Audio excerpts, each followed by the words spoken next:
Hello dear students, मैं Kamlesh sir एक बार फिर से आप लोगों का बहुत बहुत स्वागत करता हूं।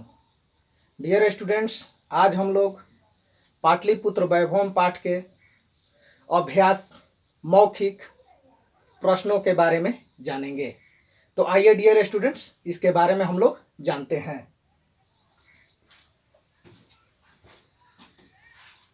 तो डियर स्टूडेंट्स, यहाँ पर ध्यान दीजिए, आपके पाठ का नाम है पाटलिपुत्र वैभवम। पाठ का नाम है पाटलिपुत्र वैभवम। अभ्यास जो है मौखिक है, तो हम लोग मौखिक प्रश्नों के बारे में जानेंगे जो दिए गए हैं। तो आइए देखते हैं हम लोग। आपका यहाँ पर पहला प्रश्न कह रहा है, पाटलिपुत्र नगरस्य विषय द्वे वाक्ये संस्कृत भाषायाम वदत्। इसका अर्थ भी आप लोग समझ लीजिए, क्या कह रहा है प्रश्न। पाटलिपुत्र नगर के विषय में दो वाक्य संस्कृत भाषा में बोलो। तो आप बोलेंगे तब जब इसके बारे में जानेंगे। तो आइए मैं आप लोगों को बता रहा हूं, केवल उस पाठ से आप लोगों को दो वाक्य बताना है। यहां पर दो वाक्य बोलने के लिए प्रश्न जो है कह रहा है। तो ध्यान दीजिए, इसका उत्तर इस प्रकार से दे सकते हैं या कई प्रकार से इसका उत्तर दे सकते हैं, लेकिन मैं जिस प्रकार से इसका वर्णन किया हूं आप लोग इसे देखिए। पाटलिपुत्रम बिहार राज्य से राजधानी अस्ति, अर्थात पाटलिपुत्र बिहार राज्य की राजधानी है। पाटलिपुत्र बिहार राज्य की राजधानी है, ये तो आप सभी लोग जानते हैं, मैं पीछे पाठ में बता चुका हूं। अस्य प्राचीन नाम, इसका प्राचीन नाम, किसका प्राचीन नाम, तो पटना का प्राचीन नाम। अस्य प्राचीन नाम कुसुमपुरम अस्ति, इसका प्राचीन नाम कुसुमपुर है। तो किसका प्राचीन नाम कुसुमपुर है, तो पटना का प्राचीन नाम कुसुमपुर है। यहां पर आगे देखिए, अस्मिन नगरे, इस नगर में उत्कृष्ट उत्कृष्ट संग्रहालय संग्रहालय, गोलगृहम गोलघर, तारामंडलम तारामंडलम तारामंडलम अर्थात तारामंडल, संजय गांधी जैविकोद्यानम, जो आपके पाठ में जैविकोद्यान के नाम से दिया गया है, लेकिन हम इसका पूरा नाम यहां पर आप लोगों को बता रहे हैं, संजय गांधी जैविकोद्यानम अर्थात संजय गांधी जैविक उद्यान। महावीर मंदिरम इत्यादि दर्शनीय संति, देखने योग्य है। तो डियर स्टूडेंट्स, आप लोग इसके बारे में समझ चुके होंगे कि इस प्रश्न का उत्तर हम लोग इस प्रकार से दे सकते हैं। ये संस्कृत भाषा में कह रहा है, तो संस्कृत भाषा में ये जो उत्तर है दिया गया है। लेकिन अगर यही प्रश्न हिंदी भाषा में पूछ दिया कि पाटलिपुत्र के विषय में दो वाक्य लिखिए या बोलिए, तो आप लोग लिख सकते हैं इस प्रकार से। पाटलिपुत्र बिहार राज्य की राजधानी है, इसका प्राचीन नाम कुसुमपुर है। अस्मिन नगर, इस नगर में उत्कृष्ट संग्रहालय, गोलघर, तारामंडल, संजय गांधी जैविक उद्यान, संजय गांधी जैविक उद्यान, महावीर मंदिर आदि दर्शनीय है। आपका अगला प्रश्न कह रहा है, अधोलिखिता नाम समस्त पदा नाम विग्रहम वदत्। तो पहले आप लोग ये जानिए कि ये जो दिया गया है ये आपका समास है। क्या है, समास है। तो इन समास को हम लोगों को विग्रह करना है। क्या करना है, विग्रह करना है। और किस प्रकार से विग्रह किया जाएगा हम आप लोगों को बता रहे हैं। तो देखिए यहां पर दिया गया है सचिवालय। सचिवालय, इसका हिंदी अर्थ होगा सचिवों का आलय। सचिव जो ऑफिस में, कार्यालयों में काम करते हैं उसे सचिव कहते हैं। आयालय का अर्थ होता है घर, सचिवों का आलय। यहां पर ये जो है षष्ठी तत्पुरुष का उदाहरण है। ये समास जो है षष्ठी तत्पुरुष का उदाहरण है। षष्ठी तत्पुरुष का चिन्ह होता है, पहचान होता है, विभक्ति होता है का, के, की। तो यहां पर सचिवों का आलय, तो सचिवों का, सचिव यहां पर पुल्लिंग है, अकारांत है, तो बालक पर चलेगा। बालका नाम तो सचिवा नाम, सचिवा नाम। आलय, सचिवा नाम आलय, सचिवों का आलय। आपका अगला प्रश्न कह रहा है, यहाँ पर गोल गृहम, थोड़ा ध्यान देने वाली बात है। यहाँ पर गोल और गृहम, गृहम का अर्थ होता है घर और गोल का अर्थ होता है गोल। यहाँ पर घर जो है, यहाँ पर गृह जो है विशेष है और गोल जो है विशेषण है। चूंकि यहाँ पर घर की विशेषता है कि घर जो है गोल है, तो यहाँ पर ये आपका कर्मधारय समास हो जाएगा। कौन सा समास हो जाएगा? कर्मधारय। तो यहाँ पर होगा, हम लोग अंतिम पद में देखते हैं कौन सी विभक्ति लगी हुई है। तो गृहम फल शब्द रूप पर प्रथमा विभक्ति एक वचन है इसमें, यानी कि नपुंसक लिंग है, नपुंसक लिंग है। तो यहां पर जो इसमें विभक्ति है वही विभक्ति इसमें भी हो जाएगी। तो आपका हो जाएगा गोलम गृहम। थोड़ा सा यहां पर ध्यान देने वाली बात यह है कि जब आपका नपुंसक लिंग में रहेगा तो इसे हम च तत् से जोड़ते हैं, च तत् से जोड़ते हैं। नपुंसक लिंग में रहेगा तो च तत् से जोड़ते हैं, और पुल्लिंग में रहेगा तो असौ या च धन असौ यानी चासौ, च धन असौ भी लिख सकते हैं या च धन असौ या चासौ भी लिख सकते हैं, दोनों लिख सकते हैं। तो ये आपका तत्पुरुष समास हो गया। कौन सा तत्पुरुष समास, ये भी लिख देते हैं, षष्ठी तत्पुरुष। और ये आपका यहां पर कर्मधारय, कर्मधारय समास का उदाहरण है। कर्मधारय भी तत्पुरुष का ही एक भेद है। आइए आगे देखते हैं। महितल तिलकम, महितल का तिलक, महितल का तिलक, तो यहां पर यह भी षष्ठी तत्पुरुष है, तो हो जाएगा मही तलस्य। चूंकि यहां पर षष्ठी विभक्ति का चिन्ह आ रहा है महितल का, तो का इसका चिन्ह होता है, नीचे मैं ऊपर यहां पर बता चुका था, षष्ठी तत्पुरुष का चिन्ह का के की होता है, षष्ठी विभक्ति का ये चिन्ह है। तो यहां पर आप ध्यान दीजिए, महितल, महितल का तिलक अर्थात महितल से तिलकम, महितल से तिलकम, ये भी आपका षष्ठी तत्पुरुष समास है। यहां पर शून्य लगा दिए हैं, आप समझ लीजिएगा तत्पुरुष। महानगरम, यहां पर देखिए महानगरम, यहां पर भी दो पद हो रहे हैं।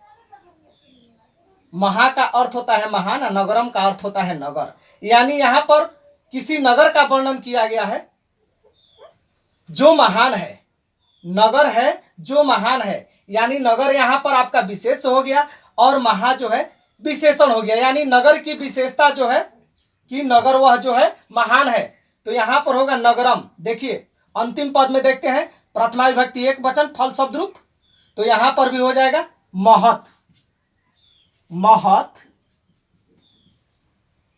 च तत् नगरम, ये भी आपका कर्मधारय समास हो गया, कर्मधारय समास। इसका नाम भी हम बता देते हैं, लेकिन आपका प्रश्न जो है केवल कह रहा है कि विग्रह कीजिए, तो ये आपका विग्रह हो गया। सचिवा नाम आलय, सचिवालय, गोलम च तत् गृहम, गोल गृहम, तो यही आपका विग्रह है। लेकिन यहां पर मैं परीक्षा के दृष्टिकोण से, एग्जाम के दृष्टिकोण से आप लोगों को समास के बारे में भी बता देता हूं। चूंकि मान लीजिए अगर पूछ दिया कि सचिवालय, सचिवालय किस समास का उदाहरण है, तो यहां पर तो विग्रह से काम नहीं ना चलेगा भैया, यहां पर आपको समास का नाम बताना पड़ेगा। तो यहां पर ये तत्पुरुष समास है, लेकिन तत्पुरुष में कौन सा समास है, तो षष्ठी तत्पुरुष है, षष्ठी तत्पुरुष है। इसी प्रकार से आप ये भी समझ चुके हैं कि गोल गृहम कौन सा समास है, तो कर्मधारय समास है। महितल तिलकम कौन सा समास है, तो षष्ठी तत्पुरुष है, जो ये है वही ये भी है। महानगरम कौन सा समास है, तो ये भी आपका कर्मधारय समास है। अब आइए देखते हैं इसके अंतिम समास को, सरस्वती कुल गृहम, सरस्वती कुल गृहम अर्थात सरस्वती का कुल घर। तो देखिए यहां पर आ गया का, सरस्वती का कुल घर, तो ये आपका षष्ठी तत्पुरुष हो गया। तो यहां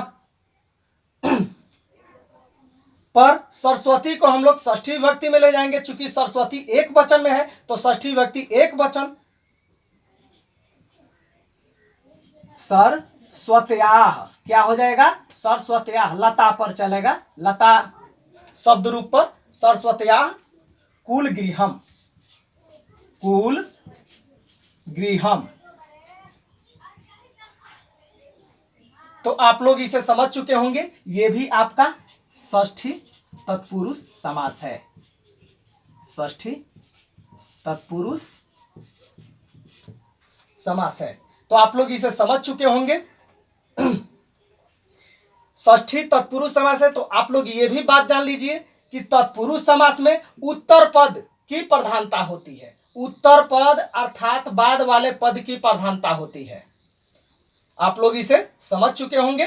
अब हम लोग इसी अभ्यास में मौखिक में कुछ संस्कृत में संधि दिया है जिसे हम लोग विच्छेद करेंगे। तो डियर स्टूडेंट्स, यहां पर ध्यान दीजिए, मैं आप लोगों को उतना विस्तार से नहीं बता रहा हूं जितना बताना चाहिए। जब मैं आप लोगों को संधि और समास के बारे में पढ़ाऊंगा तब हम लोग उस पर विशेष रूप से बात करेंगे। यहां पर ध्यान दीजिए, नगरेस्व अन्यतमम, तो यहां पर वह आ रहा है, यहीं से हम लोग इसे तोड़ देंगे, यहीं से हम लोग इसे तोड़ देंगे। तो आपका हो जाएगा व का होता है उ धन अ, यण संधि का उदाहरण है। तो यहां पर आपका हो जाएगा अर्ध स का पूर्ण स बन जाएगा।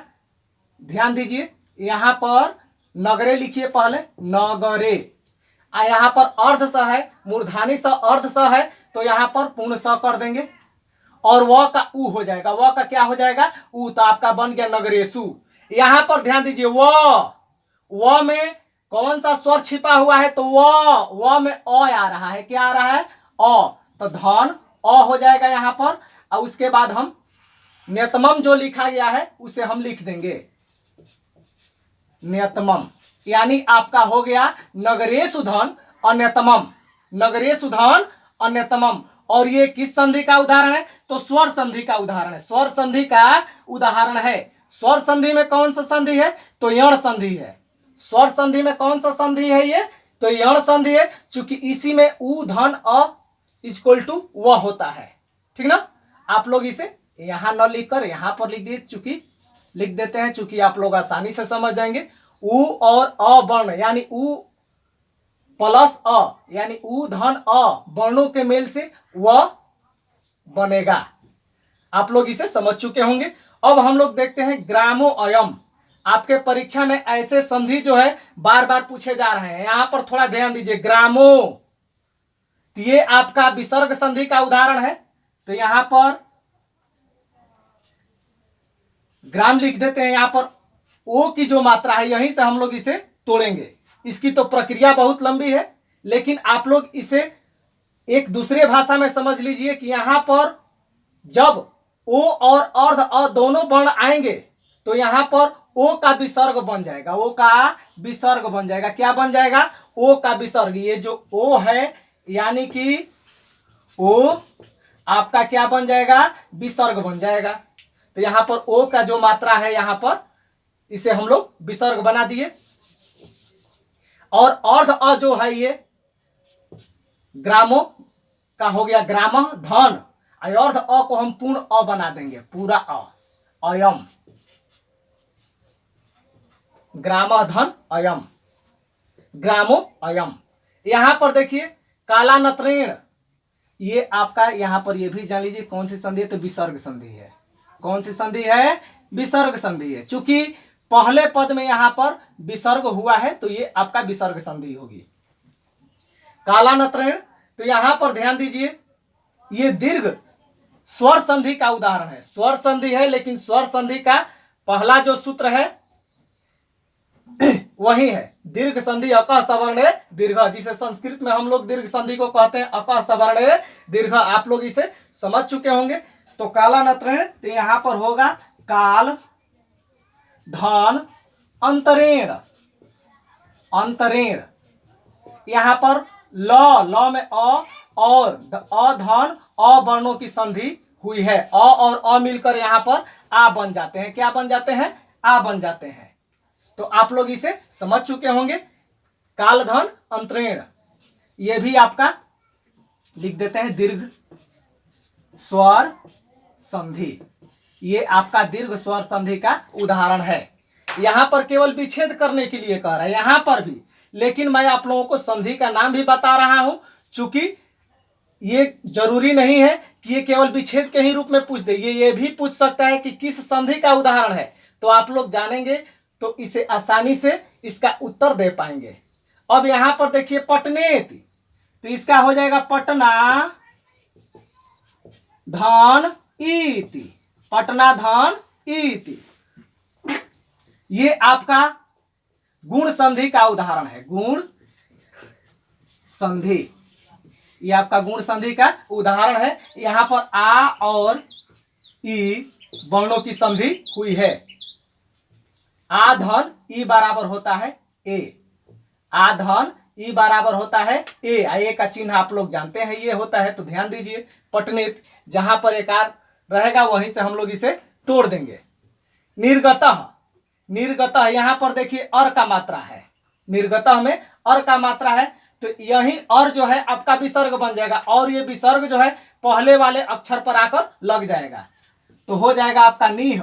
आपका ये विसर्ग जो है अर का जो मात्रा है, अर का जो मात्रा है विसर्ग में बदल जाएगा, अर जो है विसर्ग में बदल जाएगा, तो हो गया नीह धन गतः, नीह धन गतः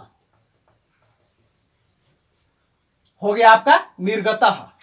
ये आपका, इसके भी प्रथम पद में, पहले वाले पद में विसर्ग आ रहा है, तो ये भी आपका विसर्ग संधि का उदाहरण हुआ। तो आप लोग इसे भली भांति समझ चुके होंगे, लेकिन मैं आप लोगों को उतने अच्छे तरीके से नहीं बता पाया हूं, चूंकि इसे बताने के लिए बहुत सी चीजों को समझाना पड़ेगा। तो जब मैं आप लोगों के लिए संधि और समास लेकर आऊंगा, तब मैं इन सभी कॉन्सेप्ट को क्लियर करूंगा और आप लोग उसे और भली भांति समझ चुकेंगे। तो यहां पर मैं उम्मीद करता हूं कि आप लोग इसे समझ चुके होंगे। अब हम लोग अगले वीडियो में मिलेंगे, जिसमें पाटलिपुत्र वैभवम पाठ के अभ्यास लिखित प्रश्नों को लेकर आएंगे। तब तक के लिए डियर स्टूडेंट्स, धन्यवाद।